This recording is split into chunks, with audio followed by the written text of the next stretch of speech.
Meniscus जो होता है वो आपके घुटने में एक गद्दी होती है जो आपके घुटने को प्रोटेक्ट करती है शॉक एब्जॉर्बर से।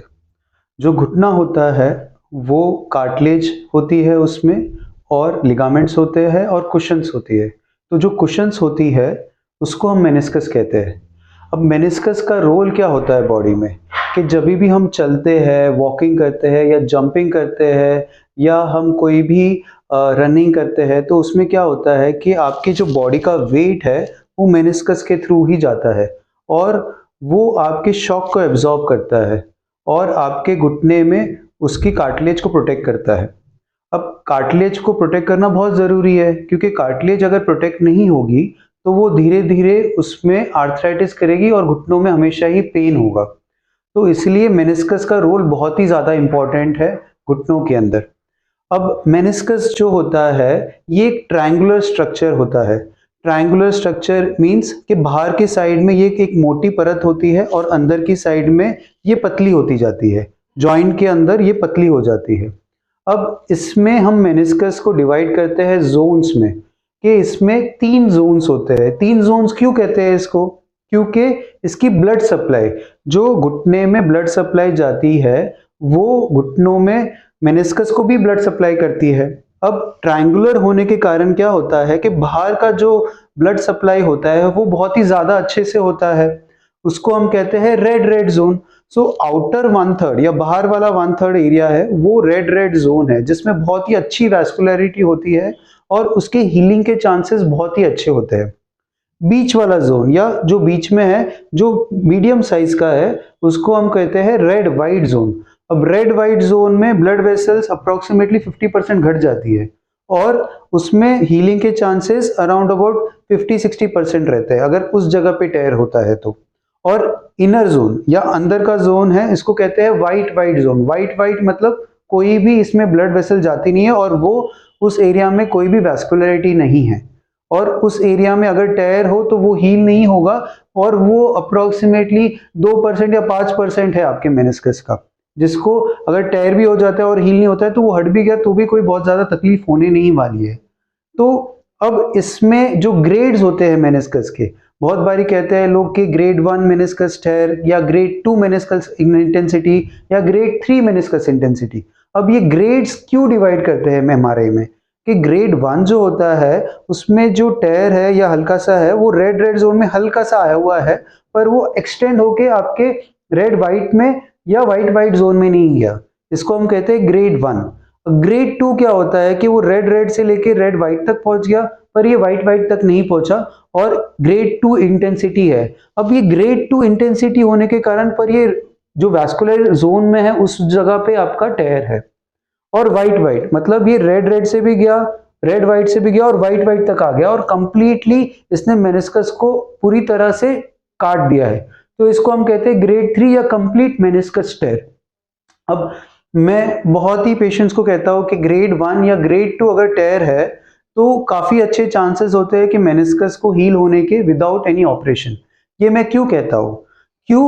क्योंकि रेड जोन में, जिसमें आपका हाइपरवैस्कुलर जोन है, जिसमें आपके ब्लड वेसल बहुत अच्छे हैं, और रेड वाइट जोन जिसमें आपकी वैस्कुलरिटी अच्छी है, उस जगह तक आपका टेयर सीमित है, तो बॉडी ही ऑटोमेटिकली उसको हील कर देगी।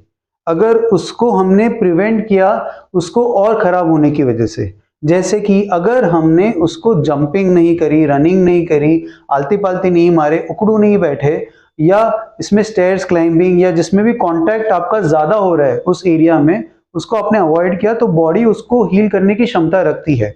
बट अगर हमने उसको इग्नोर किया और हमने सारी रनिंग, जंपिंग, जॉगिंग एक्टिविटी सारी कंटिन्यू करी, तो वो ग्रेड 2 टेयर भी आपका हील नहीं होगा और वो ग्रेड 3 में कन्वर्ट होगा, फिर इसको ऑपरेट करा के रिपेयर कराने की जरूरत पड़ती है। अब ग्रेड 3 मेनिस्कस टेयर्स जो होते हैं, अगर ग्रेड 3 मेनिस्कस टेयर्स हो जाते हैं तो इसका क्या इलाज? सर्जरी ही है। तो इसमें भी मैं कहता हूं कि आपका अप्रोक्सीमेटली 50% या 60% चांस होता है कि विदाउट ऑपरेशन कर सकते हैं अगर हमने इसको प्रिकॉशनरी रखा तो। बट मेनी टाइम्स ये नहीं हो सकता, तो हमको इसको रिपेयर करने की ज़रूरत पड़ सकती है। और रिपेयर में हम क्या करते हैं कि दूरबीन से आपके जो मेनिस्कस है उसको हम पहले से प्रॉपरली इवैल्यूएट करते हैं कि हमारा प्रोब डाल के चेक करते हैं कि कौन से एरिया में टेयर है और आपका जो मेनिस्कस है वो कितना अंदर की तरफ आ रहा है और कितना कटा हुआ है या कितना लूज है। अगर ये लूज है और कटा हुआ है और कंप्लीटली अंदर की तरफ आ रहा है और अनस्टेबल है, हम कहते हैं कि अराउंड अबाउट 2 mm, जैसे ही हमने खींचा और वो 2 mm अंदर की तरफ आ गया या उससे ऊपर आ गया तो मतलब ये अनस्टेबल है। तो ऐसे केसेस में इसको रिपेयर करना जरूरी है, क्योंकि अगर रिपेयर नहीं किया तो वो टायर प्रोपोगेट होके बड़ा होके कंप्लीट टायर होके बकेट हैंडल टायर बनेगा। बकेट हैंडल टायर हो गया तो ये मेनिस्कस का पूरा फ्लैप फट के अंदर घुस जाएगा और वो आपको लॉकिंग का सिम्टम करेगा और सीवियर पेन करेगा। तो ऐसे केसेस में हमको इसको रिपेयर करना बहुत ही ज़रूरी होता है। अब हम दूरबीन डाल के जब इसको रिपेयर करने के लिए करते हैं तो इसमें डिफरेंट टाइप्स के हमारे पास इम्प्लांट्स आता है। अब इम्प्लांट्स में क्या होता है कि जैसे ही हमारा मेनिस्कस पीछे के साइड में हमको रिपेयर करना हो तो पीछे के साइड में क्या होता है, ब्लड वेसल्स होती है, नर्व्स होती है। उस एरिया में कोई भी हम नीडल या कोई भी सूचर दूरबीन से पीछे के साइड से नहीं निकाल सकते। तो इसमें हम करते हैं all inside meniscus repair. All inside meniscus repair क्या होता है कि हमारे पास गन होती है या कोई भी एक इंस्ट्रूमेंट होता है जिसमें हम उसको अंदर डालते हैं, आपके मेनिस्कस तक जाते हैं और हम गन फायर करते हैं। तो पीछे उसके जो भी मतलब एक इम्प्लांट होता है वो डिप्लॉय हो जाता है और वो मेनिस्कस के पीछे जाके अटक जाता है। जैसे ही वो पीछे अटकेगा और वो थ्रेड हमारे मेनिस्कस के आगे की तरफ आता है, फिर हम धीरे धीरे उसको खींचते हैं तो मेनिस्कस का जो टायर ओपन था वो धीरे धीरे बंद हो जाता है। और जैसे ही वो बंद हो जाता है उसका स्टेबिलिटी आ गया और जो मेनिस्कस की टिश्यूज है वो एक दूसरे के साथ में चिपक गए। जैसे ही वो एक दूसरे के साथ में चिपक गए तो उसके हीलिंग के चांसेस बहुत ज़्यादा अच्छे हो जाते हैं। कोई भी टिश्यू अगर दूर है, अगर उसकी डिस्टेंस ज़्यादा है तो ये टिश्यूज एक दूसरे को मिलने में या जुड़ने में बहुत टाइम लगता है। बट अगर कोई चीज़ एक दूसरे के साथ चिपक गई तो बॉडी उसको सी देगी या बॉडी उसको हील कर देगी। तो ये हम इसलिए करते हैं ताकि उसको बॉडी को हीलिंग का चांसेस अच्छा हो जाए। वही चीज़ अगर हमारा जो टायर है या तो बॉडी में है या बीच में है या आगे की तरफ है तो हमारे पास दूसरे इंस्ट्रूमेंट्स आते हैं, जैसे कि इनसाइड आउट, मतलब कि नीडल हम अंदर से बाहर डालते हैं और बाहर से हम उसको टाई करके वो मेनिस्कस को चिपकाते हैं। और तीसरा अगर आगे की तरफ हो तो आउटसाइड इन, मतलब बाहर से हम नीडल डाल के अंदर थ्रेड से उसको सुचर कर देते हैं। तो ये जब बकेट हैंडल टायर होता है तब ये हमको सारी चीजें यूज करनी पड़ती है कि आगे की तरफ आउटसाइड इन से, बीच में इनसाइड आउट से और पीछे की तरफ ऑल इनसाइड सूचर्स। ये सारा जब हमारा सूचर कंप्लीट हो जाता है तो ये हमारा रिपेयर पक्का हो जाता है और इसके हीलिंग के चांसेस 90% हो सकते हैं, क्योंकि बॉडी को हमने पूरा चांस दे दिया उसको हील करने का। अब बॉडी ही आपको हील करेगी। अब इसमें क्या होता है कि अगर हमने इसको रिपेयर करने के बाद में वजन देके चला तो क्या होगा कि वो मेनिस्कस के ऊपर लोड पड़ेगा और वो मेनिस्कस वापस से खुल जाएगा और हमारा रिपेयर फेल हो जाएगा।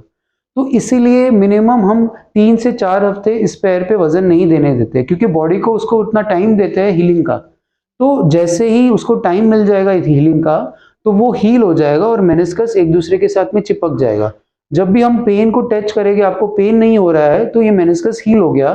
फिर हम धीरे धीरे करके इसकी स्ट्रेंथनिंग और मसल्स जो वीक हो गए उसको आप एक्सरसाइज करके अप्रोक्सीमेटली 2 से 3 महीने में आप रूटीन सारा काम कर सकते हो, अपने सारे एक्टिविटीज में कर सकते हो, अगर आपको पेन नहीं हो रहा है तो ये मेनिस्कस का ओवरऑल व्यू है और ओवरऑल ट्रीटमेंट का इंस्ट्रक्शन है। ये हम आपको बार बार इसलिए आगाह करना चाहते हैं क्योंकि meniscus is a very important structure.